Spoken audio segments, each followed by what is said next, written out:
જય સોમનાથ. સ્વાગત છે તમારું ફરી એક વખત મારી યુટ્યુબ ચેનલ ગુજરાતી અમૃતવાણીમાં. તો મિત્રો, આજે આપણે શ્રાવણ વદ 11થી અમાસ સુધી આવતા આરાવારા એટલે કે પિતૃને પ્રસન્ન કરવાના દિવસો વિશે વાત કરીશું. પિતૃનો વાસ પીપળાના વૃક્ષમાં હોય છે.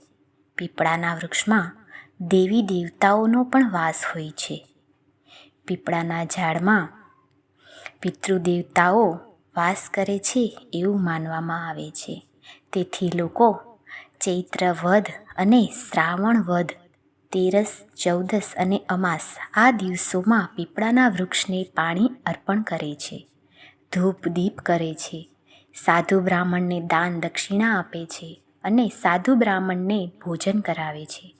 કહે છે આમ કરવાથી આપણા પિતૃઓ તૃપ્ત થઈ જાય છે અને આપણા ઉપર પ્રસન્ન રહે છે.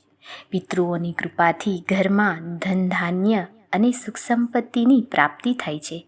અને હા, ખાસ કરીને સંતતિ એટલે કે સંતાનની પ્રાપ્તિ થાય છે.